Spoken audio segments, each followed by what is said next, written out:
Everybody, it's a pleasure to update you on the opioid litigation. As you have seen in our release, we have reached an agreement in principle with the working group of both the states, the tribes, and the plaintiff lawyers representing the states and subdivisions, and reached financial terms for a nationwide opioid settlement. We will be paying $4.25 billion over 13 years. This includes the already settled cases. As you've been seeing, we've settled a number of states during the last half year. We'll be paying $100 million for the tribes, also spread over 13 years. As you've seen in the settlements we've been doing on a state-by-state basis so far, we have also committed to donate a generic version of Narcan, which is a product that can be used in case of overdosing to help people survive.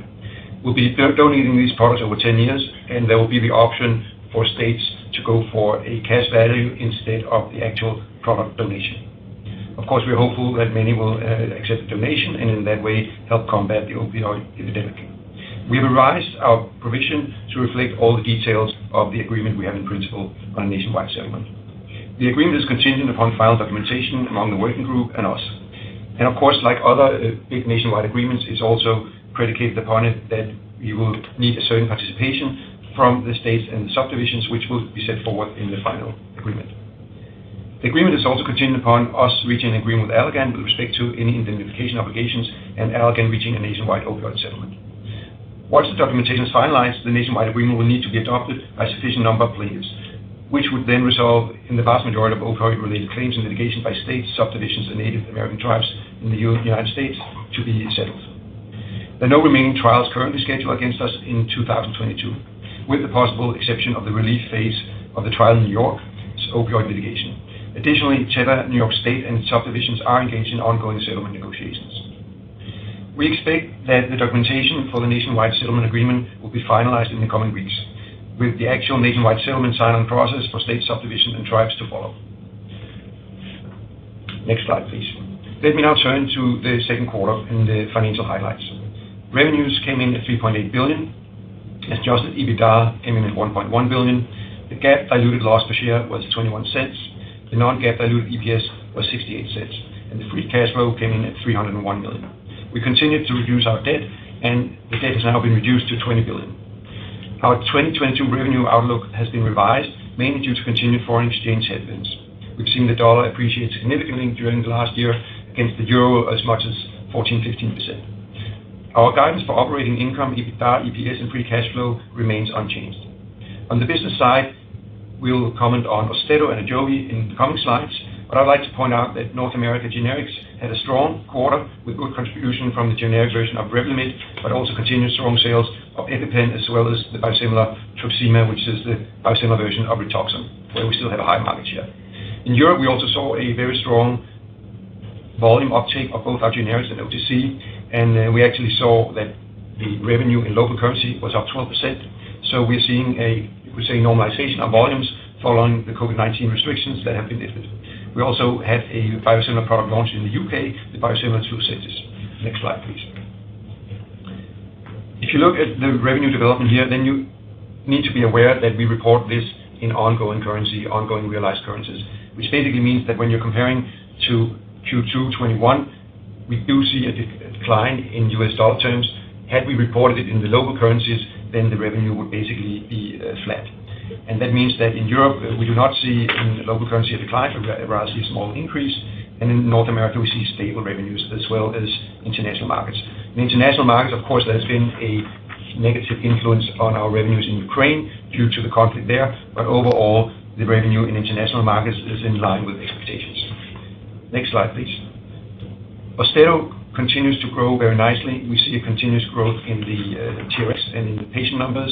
On the revenue side, we have some quarterly ups and downs, as we've always had, but we are happy about the revenue in the second quarter, and we can reconfirm our outlook for the full year, where we expect to sell $1 billion.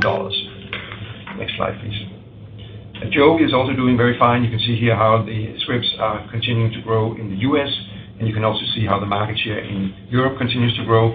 We now have a market share of above 30 in Europe, and we have an aim now of a third of the markets. We are now number 2 in the European market, coming from a late launch position as number 3. We strongly believe that the efficacy and safety of Ajovy is very, very good, also compared to competition, and we are optimistic about the future sales growth of this key product. Next slide, please.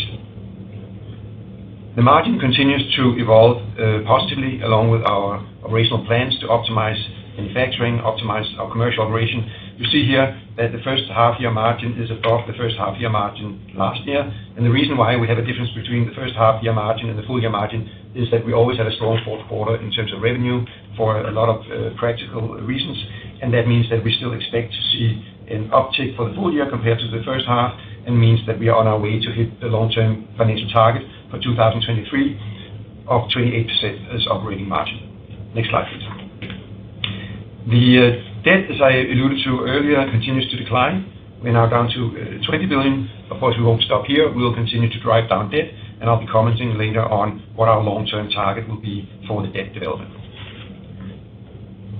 We are very committed to our patients. As you know, we serve around 200 million patients every day, but we also try to serve these underprivileged people around the world with medicine, because that's what we can do to help people. And here you can see some examples around the world how we support vulnerable groups with mental health, with oncology treatment in both Africa, North America, Europe. And if you're interested in this, then there's a lot more information on all these programs on our website as part of our ESG reporting, where you can also see all the things we're doing to meet the targets we've set for our bonds, our sustainability-linked bonds, where we have targets both for access and for climate. With this, I'll hand over to Eli Kalif, who will comment on the numbers for the second quarter. Thank you, Kåre, and good morning and good afternoon to everyone. I will begin my review of the second quarter of 2022 financial results on slide 15, starting with our GAAP performance. Revenues in the second quarter of 2022 were 3.8 billion, representing a decrease of 3% compared to Q2 2021. In local currency terms, revenue increased by 1% compared to the second quarter of 2021. This increase was mainly due to higher revenues from generic products in Europe and North America, partially offset by lower revenue from Copaxone and Bendeka Treanda in North America. We saw higher demand for generic and OTC products in Europe, mainly resulting from the removal of restrictions related to the COVID-19 pandemic, together with a higher revenue from generic product launches. The increase in generics revenue in North America was mainly related to the revenue from the generic version of Revlimid. In Q2 2022, we recorded a GAAP operating loss of 949 million, compared to an operating income of 582 million in Q2 2021. GAAP net loss of 232 million compared to the net income of 207 million in Q2 2021, and the GAAP loss per share of 21 cents, compared to the earning per share of 19 cents in the same period a year ago. The significant year-over-year decline was mainly driven by goodwill impairment charges, which I will discuss in the next slide. It was also driven by higher legal settlement expenses related to an update of the estimated settlement provision recorded in connection with the remaining opioid cases, as Kåre just mentioned. Foreign exchange rate movements during the second quarter of 2022, net of hedging effects, negatively impacted revenue and GAAP operating income by 162 million and 6 million respectively, compared to the second quarter of 2021. This was a result of the impact of a stronger US dollar, especially versus the euro. In the second quarter of 2022, approximately 47% of our revenue come from sales denominated in non-US dollar currency. Turning to slide 16.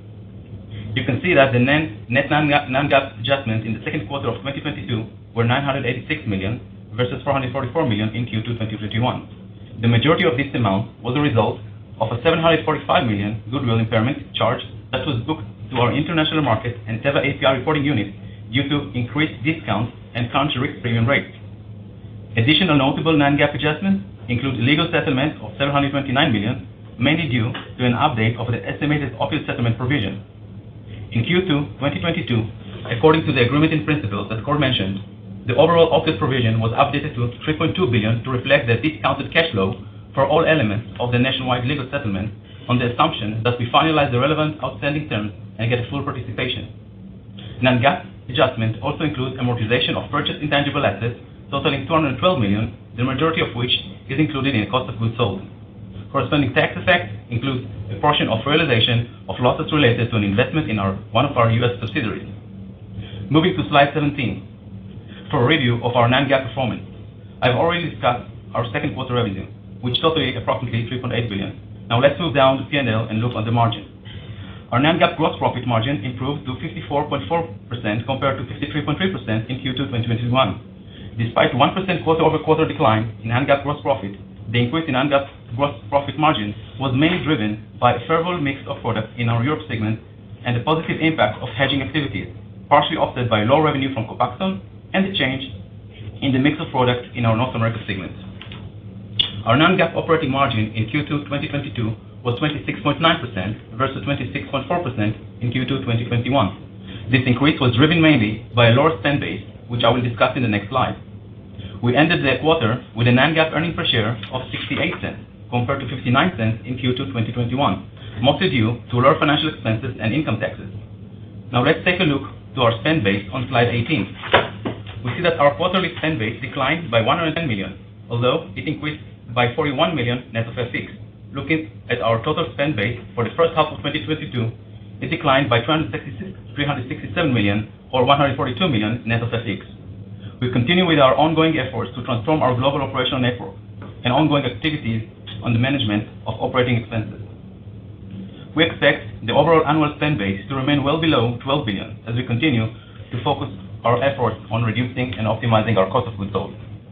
As I mentioned last quarter, these ongoing efforts are expected to continue to help us partially mitigate the global macroeconomic headwinds, including inflation and higher cost of labor, and eventually lead to stabilize our operating margin above the level of 27% in 2022, with the ultimate goal of 28% operating margin by the end of 2023. Turning to free cash flow on slide 19. Our free cash flow in the second quarter of 2022 was 201 million. As I have mentioned in the past, Teva's free cash flow tends to face headwinds at the start of the year. In addition, we face challenges due to timing of certain items related to our working capital as a result of operational ramp-ups in relation to our annual production plan. The decrease in our free cash flow in the second quarter of 2022 resulted mainly from lower cash flow from operating activities, as well as lower proceeds from the sales of assets, which we saw in Q2 2021. This decrease in cash flow from operating activities was mainly due to payments related to legal settlements in the second quarter of 2022, partially offset by an increase in accounts payable. Today, we are reaffirming our 2022 free cash flow guidance, which we initially provided in February. Our 2022 free cash flow is expected to be in the range of 1.9 billion to 2.2 billion. We expect our free cash flow to pick up during the second half of the year as we continue to drive working capital improvement. We remain on track to achieve our objective of 80% or greater free cash flow conversion by the end of 2023 as part of our long-term financial target. Turning to slide 20. Our net debt at the end of Q2 2022 was 20 billion, compared to 20.9 billion at the end of 2021. The decrease in our gross debt related to the bond maturities paid in Q2 2022, as well exchange rate fluctuation. Our net debt to EBITDA ratio decreased, coming in at 4.16 times for Q2 2022. We expect it to further decline as we continue to make progress towards our 2023 targets. Debt reduction continues to be our primary focus and main use of cash. Upcoming maturities include 1.1 billion in the remainder of 2022, out of which 250 million Swiss francs, which equivalent to $260 million, will be repaid tomorrow at maturity. So now, turning to our non-GAAP financial outlook for 2022 on slide 21. As you can see, we continue to see strong foreign exchange headwinds affecting our results. At current rates, we still expect foreign exchange fluctuation to have an unfavorable impact on revenue, and therefore we believe that consistent with what we had communicated in May, at this time it's also prudent to adjust our guidance range for a full year revenue from the previous range of 15.4 billion to 16 billion to the new range of 15 billion to 15.6 billion. This lowers the midpoint of our range by 400 million. The new range includes an adjustment to our full year expectation of global sales of Copaxone, of which we're lowering our guidance by 50 million to 700 million due to increasing generic competition in the United States and the availability of alternative therapies, as well as continuing effects of foreign exchange fluctuation. Our non-GAAP tax rate in the second quarter of 2022 was mainly affected by the realization of losses related to an investment or in one of our U.S. subsidiaries. This led us to update our non-GAAP tax rate guidance from the previous range of 18 to 19% to the revised range of 13 to 14%. For other key 2022 financials, operating income, EBITDA, earnings per share, and free cash flow, we are reaffirming the range provided in February, as we continue to expect a gradual pickup in the second half of the year. This concludes my review of Teva results for the second quarter of 2022. And now, I will move back to Kåre to discuss our strategy update and our 2027 long-term financial targets. Over to you, Kåre. Thank you, Eli. It's a pleasure to share with you our strategy update and our new long-term financial targets. If we start by looking a little back along the background for our current targets, and they were set, as you know, developed by management and the board at the end of 2017, beginning of 2018, in order to create a 5-year outlook for how to stabilize the business. In the meantime, the opioid litigation grew in complexity and size, but I'm very happy that we today can announce the agreement in principle, which basically is the beginning of putting this behind us. We've also, in those 5 years, had a huge debt to handle, and we've been paying it down consistently, as you've seen in all our presentations also today. Actually, from a cash point of view, the last 4 years, we've paid $18 billion to the bondholders in the form of debt reduction and interest payments. And of course, we will continue to do so, which means that we will now be taking the debt below $20 billion, and we'll continue to see a reduction of it. The way we've done it is, of course, partly by a very strong focus on cash flow and optimizing the business. And if you compare to 2017, then the annual spend base is down by nearly $5 billion on an annual basis. And we've been able to generate consistently more than $2 billion in cash every year, and we expect to continue to do so going forward. The way we've done it is really by optimizing the business from the beginning. We have created a unified organizational structure.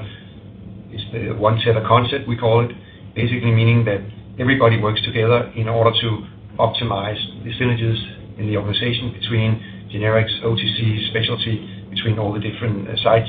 But it also includes a dramatic reduction of our footprint through consolidation. One example here is that we've gone from having 80 manufacturing sites to around 53, and we have operational plans for further reductions, reducing with around 10 sites over the coming years. The same kind of numbers you will see if you look at the number of office locations, if you look at the number of R&D sites. So all in all, we've had a dramatic consolidation of the business, leading to more efficiencies and helping us to generate the cash and the earnings every year. Now, if you look at the next slide, you will see that the foundation of our business is unchanged compared to how we formulated it back in 2018. Our mission is to be a global leader in generics and biopharmaceuticals, improving the lives of patients. And our patient focus, like I mentioned earlier, is really the key, you could say, raison d'etre of the company, the key reason why we are here.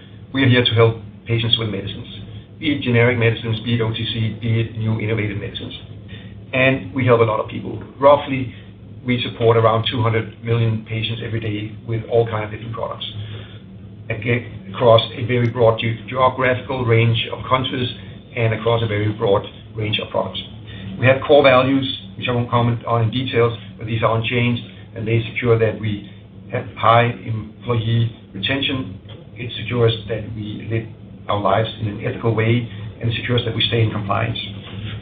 If we move to the next slide, then you can see here that our strategic focus is really to continue to be leaders in generics, to build a uniquely strong position in biosimilar, and in specific areas to continue to drive our specialty business with new innovative products and with further penetration of the great products that we have already launched. If we talk about the generics and look at the next slide, then you can always debate what's the sort of fundamental business model of generics. And the fundamental business model is, of course, very, very simple. Innovative products are developed all the time. They're launched. Some are very successful. Eventually, the patent expires, and you get generic competition. So you would say what feeds the generic market is the value of products going off patent. This is a very simple overview showing you how many products went off patent in the years 17 to 21, so in a 5-year period, roughly 110 billion. And you can see the mix between small molecules and biologics, 86 billion small molecules, 25 billion biologics. And you've heard me say many, many times that there's a gradual shift in the marketplace where more and more new innovative therapies are biologics, and therefore there's also a gradual shift in which products go off patent. And this is very clearly illustrated here. This is the IQVIA forecast for the next 5 years, so 22 to 26.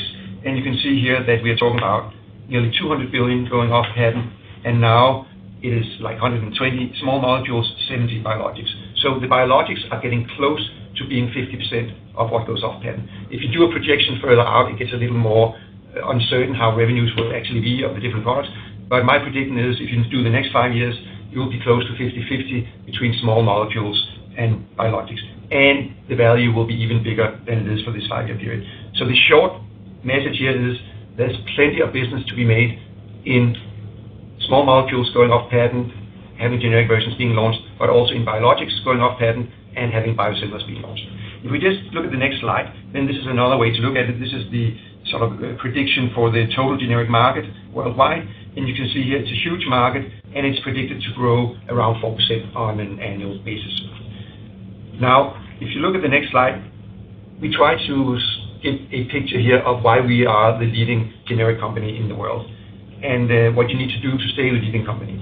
And of course, one of the things you need to do, you need to address by far the majority of the $400 billion that's going off patent over the next 10 years. And you do that by having a lot of projects, of course. So we have more than 1,000 projects covering 80% of what's going off patent, and that's really our guidance internally. We can't cover everything. There would be too many products, too many projects, but we want to cover 80% of the world value going off patent. That means you need to have a full range of technologies, some of them simple, some of them very complex technologies, including things such as inhalers, patches, long-acting injectables, sterile injectables, all kind of different technology platforms for doing pharmaceutical products. It also means that you need to be fast, because a lot of the value is by being first to file in the US and by launching early in Europe so that you get a good market share and a good position within the generic space for whatever product that goes off patent. And it also, in order to be profitable, means that you need to continue to optimize your manufacturing footprint and your R&D footprint. And we're doing that by global integration, scalability. You need to make sure that you have efficient factories that can produce for the whole world. Now, we have all these elements. We are continuing to improve them, and I'm 100% confident that we will stay the world leader in generics also going forward. Now, a new thing in the marketplace over the last 5 years is really the growth of biosimilars. And this will continue to grow strongly, and it's very simple. Why is it growing? Because more and more biologics are going off patent. So as you saw before, when more and more products go off patent, of course there's more and more business to be had by the copies, and in this case it's biosimilar products. And we of course see that it's growing all over the world, including North America. And we recently saw how strong that market segment is with our big success with Truxima, where we gained something around 25% volume share and saw very strong revenues. Already now accumulated more than $1 billion in revenues of Truxima.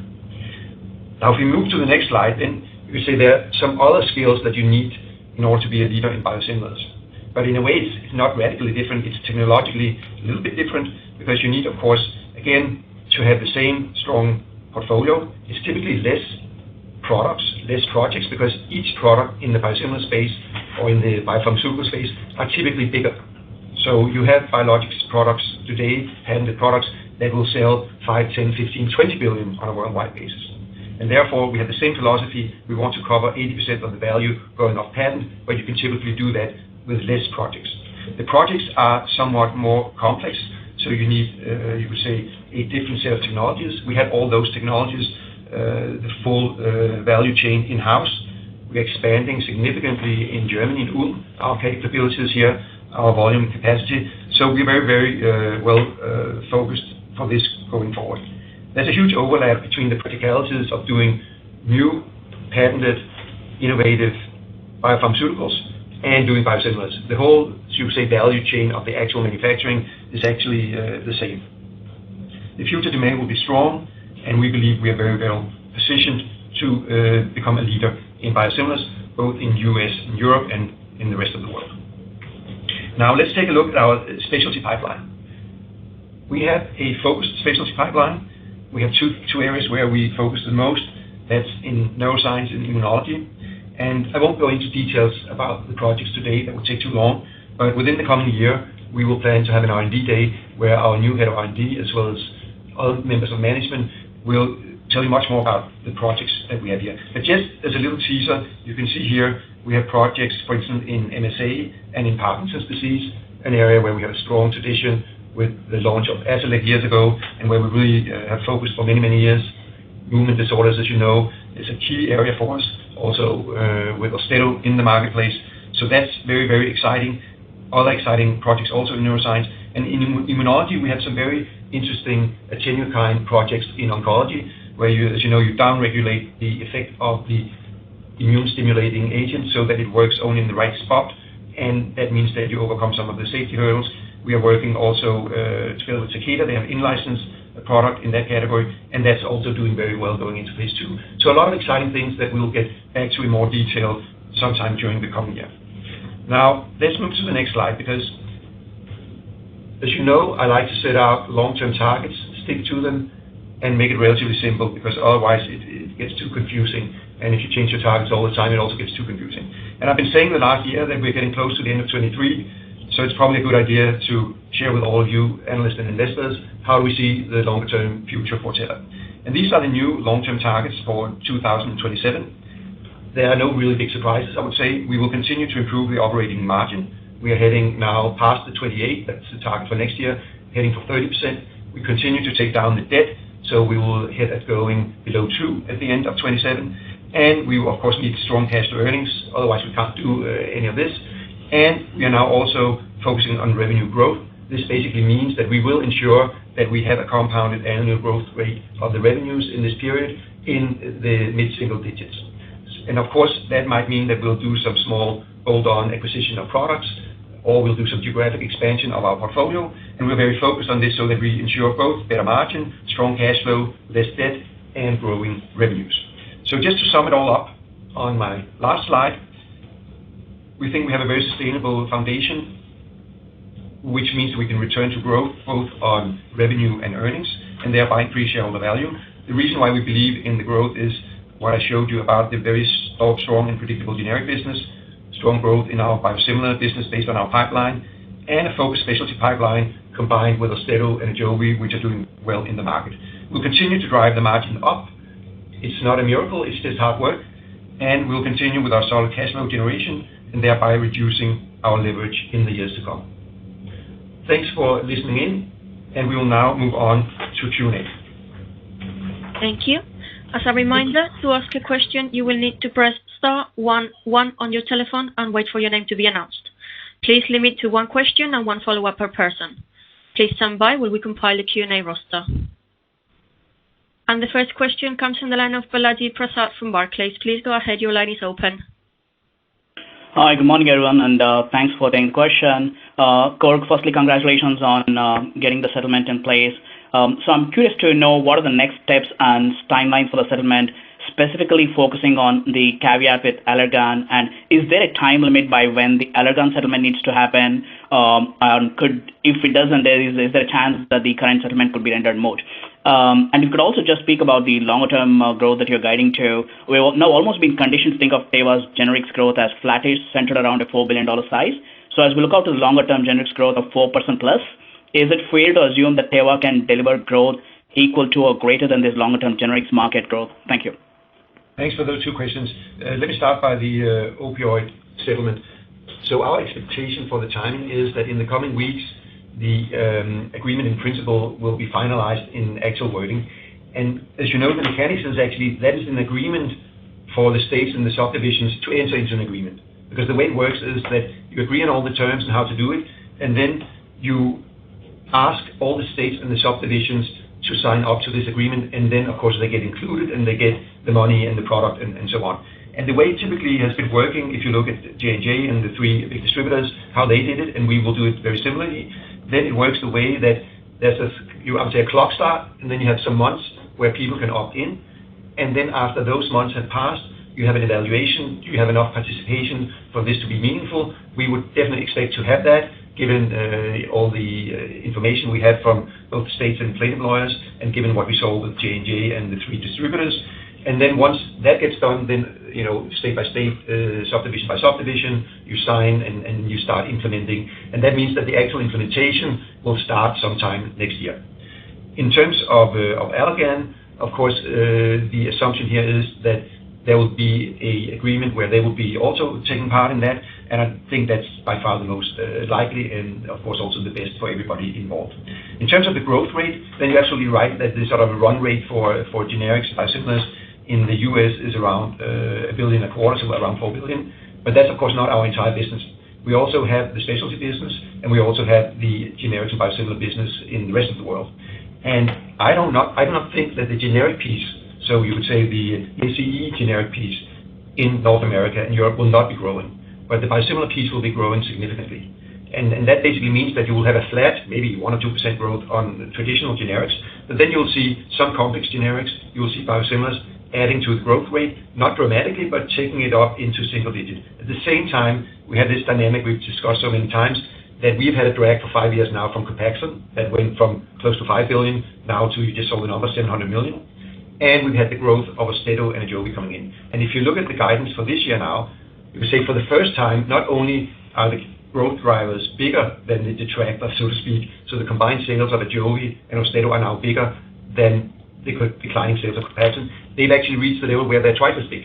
So that means that the simple math, you could say, if both have a delta of 20% per year or 25%, then of course now the specialty portfolio in that sense will contribute to growth by Ajovy and Austedo growing and continuing to grow for the next many years.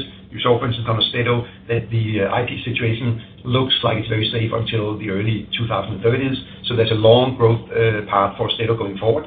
And so that whole combination means that we are confident that we can achieve single-digit growth. Thanks for the question. We will now take the next question. And the next question comes from the line of Nathan Rich from Goldman Sachs. Please go ahead. Your line is open. Great, thanks, and good morning. I wanted to follow up on the long-term targets. A similar question, Kåre, to what you had just were speaking to, but I was wondering if you could help us think about the main building blocks underlying the guidance for mid-single-digit constant currency revenue growth. And you put revenue growth as sort of the last factor on that long-term target slide. So I guess, how important is achieving that to reaching the other targets on the slide? And if I could maybe ask a follow-up on your assumptions on the R&D and pipeline, it looks like you narrowed your focus on the specialty pipeline and reduced some of the programs that you had ongoing. Could you maybe just talk about the areas of focus going forward and any new run rate for R&D spending as a % of revenue as we think about the long-term targets? Thank you. Thank you for those questions. If we take the long-term targets first and let's say the dynamics between the different targets, then the 3 targets for margin, cash earnings, and debt are not linked to achieving the 4th target. So we will achieve the 3 targets even if we fail on the 4th target. But we don't plan to fail on any of the targets. We plan to reach all 4 targets. But the simple answer is we do not need revenue growth in order to reach the 3 other targets. But of course, we'd like to have revenue growth because that means that the absolute profit pool and the absolute earnings will be growing more than they will be growing if we just achieve the first 3 targets. So we are strongly committed to achieving all 4 targets, and the building blocks are quite simple in a way, and what I tried to illustrate, that there will be growth coming from biosimilars, which will be contributing. There will be growth coming from specialty, not just from Austedo and Ajovy, but also UZEDY, which is the brand name for Risperidone LAI, which we still expect to launch first half of next year. So there's a portfolio of specialty products which will be driving growth, not just in the US, but also in Europe. Continued growth of Ajovy. In Europe, Ajovy is doing very well in Europe, as you've seen, and will continue to do so for many years. So there's a number of growth drivers which altogether, combined with a stable position in traditional generics, means that the overall revenue will be growing. The other question is about R&D, and you're absolutely right. We are focusing in on neuroscience and immunology. These are the areas where we have the most expertise historically, and also the area where we have the best quality projects. And you're also right that we have closed a couple of projects because we didn't see the, you could say, scientific value as being high enough. The value we could give to patients was not high enough, and therefore we have stopped these projects. The ones we had that we showed you, they all meet very essential unmet medical needs, which basically means if they succeed, then they have a high chance of being successful. And we will continue to invest in R&D, both in generics, in biosimilars, and in specialty. We do not plan to increase the percentage of revenue that we invest in R&D, but we do not plan to reduce it either, which basically means with growing revenue, you will see that we will be spending a little bit more, but nothing dramatic. Thanks for the questions. And the next question comes from the line of Umer Raffat from Evercore. Please go ahead. Your line is open. Hi, guys. Thanks for taking my question. So, look, the announced settlement framework is about $3.5 billion of sort of cash value, and I'm sort of adjusting the drug for the cost of the drug. So $3.5 billion. Separately, we know that on your P&L, you had a $2.6 billion charge on an NPV basis, which was implying, and this is as of last quarter, which was implying the equivalent of $3.5 to $4 billion in cumulative payments over time. So I guess I'm just a little confused why there's an additional $700 million accounting charge. That implies the NPV value higher than sort of what you spent. So I just want to clarify and square that. The other one is the Allergan indemnification. I guess, why hasn't it happened already, and where do you stand on that? Thank you very much.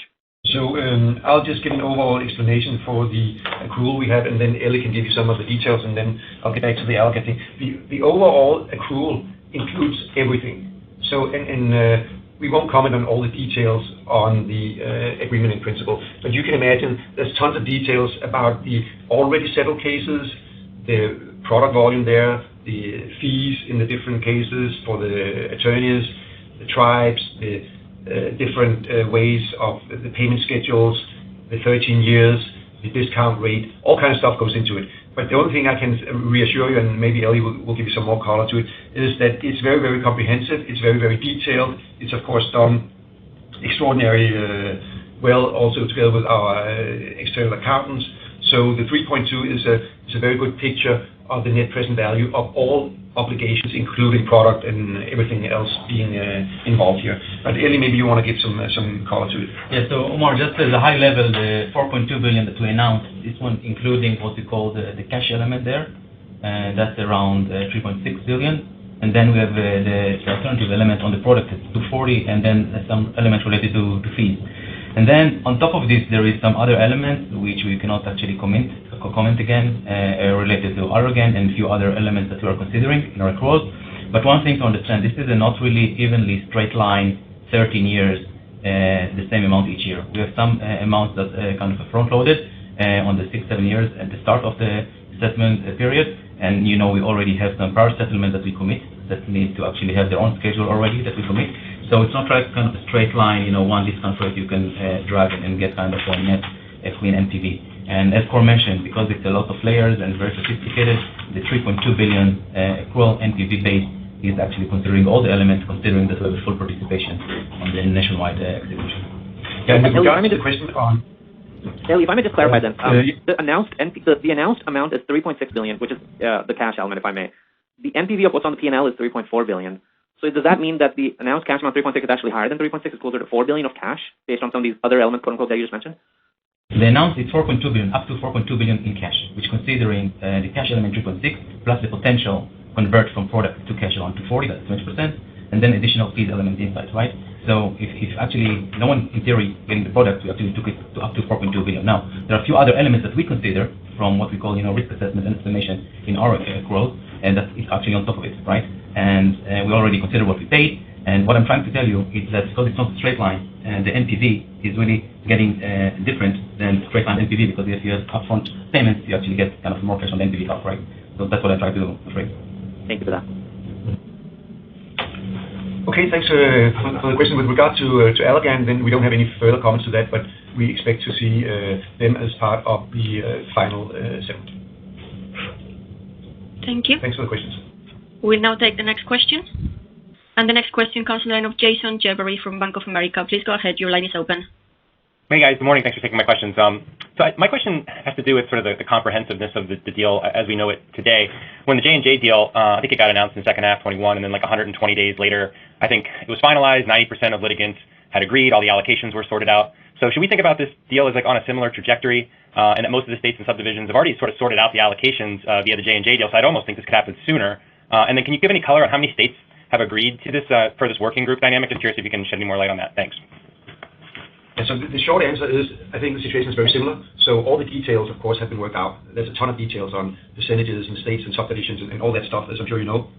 And all those details have basically been worked out, because it doesn't make sense to agree on a number if you haven't agreed on all the other details. So that's all been done. And in terms of timing, we are estimating that the timing will again be similar. So we're estimating that within the coming weeks, we'll finalize, say, the wording of the settlement. But then, as you rightly alluded to, you have the process where people opt in, states and subdivisions. And the understanding between the parties is, of course, that by far the majority of states and subdivisions will opt in. That's the whole point of all the negotiations and of securing that you have, a nationwide settlement in principle. So we are very optimistic that we will see a very high participation rate, probably similar to what you saw with J&J. And some of the states that were holdouts on the J&J and the three distributors, we have actually already settled. As you know, we have settled West Virginia, we have settled Rhode Island, we have settled Florida, so Texas. So we're quite optimistic that we will, at the end of the day, see relatively few opt-outs. Got it. Thank you. Thanks for the question. We'll take the next question. And it's coming from the line of Ashwani Verma from UBS. Please go ahead. Your line is open. Hi, thanks for taking my question. So on the opioid side, so just to follow up on Jason's question here, we saw in the media news that there are like 12 AGs that actively participated in the negotiation for this in-principle agreement. I'm just curious to understand the level of motivation for the remaining 35 or so AGs. Like, what gives you the confidence that they can join hands in the coming weeks, and why did they not participate in the negotiations in the first place? So that's the first question. And just second, so Paul, just wanted to ask you, now that we are presumably nearing the closing of a chapter on opioids and embarking on the next phase of the story, can we assume that you'll be part of that at Teva? We know that your current contract expires in November 2023, and we still haven't seen anything on the extension front. I remember the last 1-year extension was granted like 2 years prior to the expiration, but this time the window is closing. So anything that you can comment on there will be really helpful. Thanks. Thank you. So with regard to the participation, again, I would compare to what happened with the distributors and with J&J. It's quite normal that the, you could say, negotiation group is a subset of the total number of states. So there's no indication in that number of states being directly involved. There's no indication that the other states would not end up participating. It's very, very likely, like I said before, that we will end up with a very high participation rate, just as it happened to the distributors in J&J. And some of the holdout states that they saw, as I said before, we have already settled with those. So we are quite optimistic that this will be a settlement where nearly everybody will join in. With regard to my situation, it's actually correct, as you say, that the contract I have expires end of 23. And with regard to the future, I don't really have any comments to that right now as of today. But thanks for the question. Thank you. And the next question comes from the line of Elliot Wilbur from Raymond James. Please go ahead. Your line is open. Thanks. Good morning. Just want to shift gears here and focus on a couple of the key revenue drivers in the North American business. First, specifically Austedo, and thinking about trends in terms of new patient activation or new patient starts have been relatively strong, implying a fairly good return on your DTC investment earlier this year. Also seeing a competitor put more money into the market, which seems to be expanding overall patient volume. Curious how you're thinking about incremental investment behind Austedo over the next 12 to 18 months, either DTC or possibly even an expansion of your sales force. And then as a follow-up, I want to focus specifically on North American generics, maybe just get your latest read in terms of key trends such as price erosion, volume trends. What we're seeing in terms of new product approval flow still seems to be relatively difficult to get complex generics out of the FDA, but wondering if you're getting any indications that we may be approaching an inflection point in terms of starting to see approval flow pick up, but just a general outlook on North American generics for the second half of the year. Thanks. Yeah, thank you for those two questions. I'll give a very brief answer, and then I'll hand it over to Sven to give the detailed answers.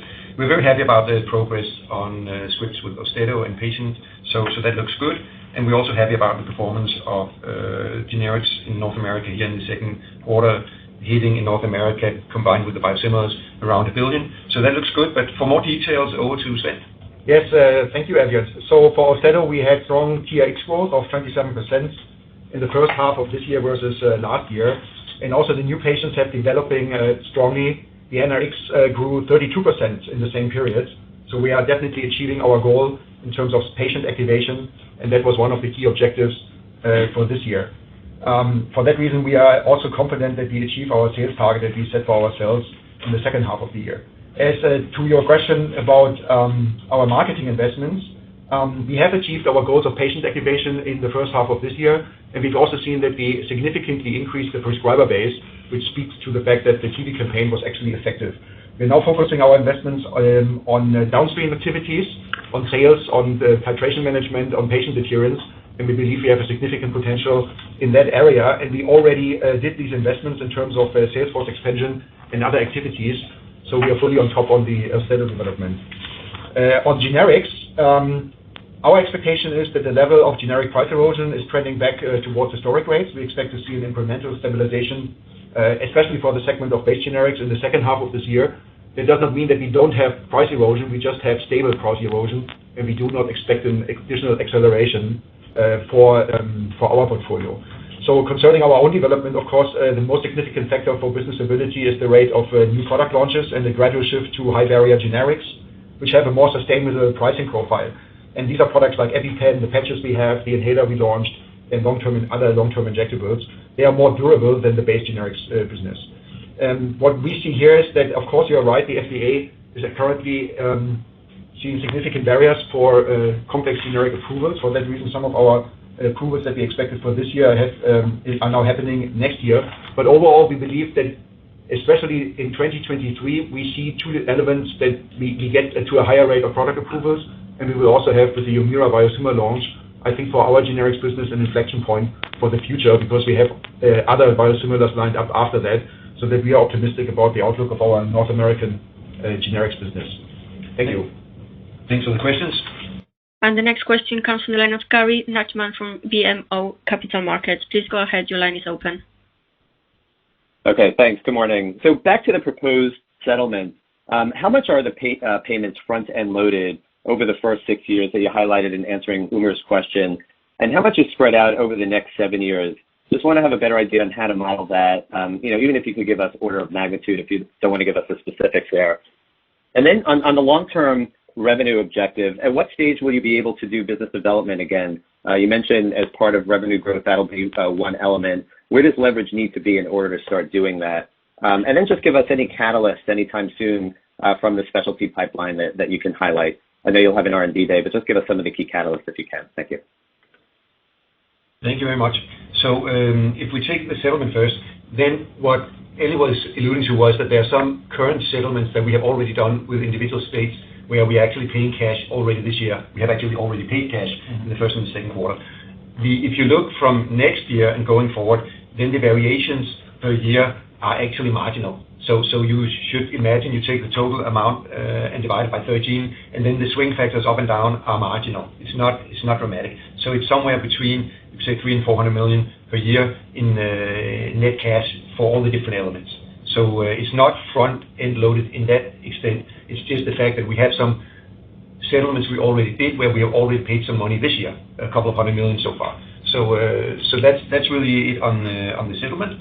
Then on, you could say, the business development side, we already do small business development deals where we do bolt-ons of individual products. For instance, it's a business development deal that's behind the Humira launch that we're planning, or the biosimilar Humira launch we're planning for next year, a deal we did with Alvotech.